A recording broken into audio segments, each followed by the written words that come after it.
ফুলের কাছে গেলে মানুষের হৃদয়ে আসে ভালোবাসার অনুভূতি, ইচ্ছে হয় ছুঁয়ে দেখার কিংবা ছবি তোলার। আর সেই ফুল যদি হয় রাজসিক টিউলিপ, তাহলে তো কথাই নেই।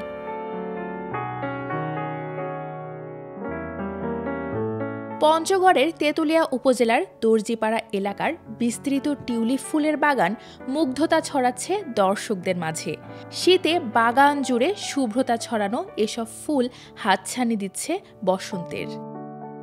সূর্যের আলো ও তাপ নিয়ন্ত্রণ করা বিশেষ শেডে তেঁতুলিয়াতে চতুর্থবারের মতো ফুটেছে এমন রাজসিক টিউলিপ। বাগানে এসে কেউ ছুঁয়ে দেখছেন, কেউ ছবি তুলছেন ফুলের সাথে, কেউ কেউ আবার ফুল কিনে বাড়ি ফিরছেন।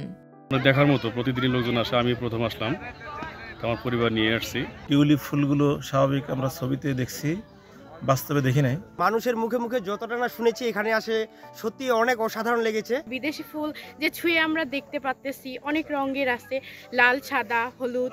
সেটা ইএসডিওকে সেজন্য ধন্যবাদ দিব, যে না হলে আসলে আমাদের পক্ষে, সাধারণ মানুষের পক্ষে এই ফুল আমাদের নিজের স্বচক্ষে দেখা সম্ভব হতো না।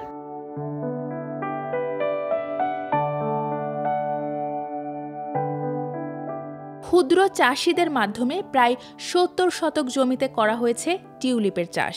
এই ফুল উৎপাদনের উদ্যোগ নিয়েছে বেসরকারি উন্নয়ন সংস্থা ইকো সোশ্যাল ডেভেলপমেন্ট অর্গানাইজেশন এবং প্রকল্পটিতে আর্থিক সহায়তা দিয়েছে পল্লী কর্মসহায়ক ফাউন্ডেশন।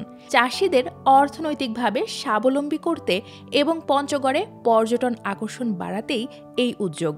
আমরা এবার ১৩ জন সদস্য ইএসডিওর মাধ্যমে এবং পিকেএস এর সহযোগিতায় এবারের মতো চতুর্থবার এই টিউলিপ ফুল চাষ করেছি।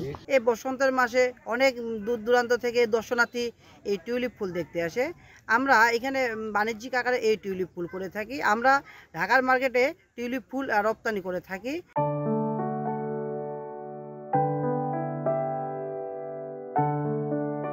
২০২৪ সালের ২৮ ডিসেম্বর নেদারল্যান্ডস থেকে আনা টিউলিপ গাছের বাল্ব রোপণ করা হয়। ৭০ শতক জমিতে ৯ প্রজাতির ২০,০০০ টিউলিপের বাল্ব রোপণ করা হয়।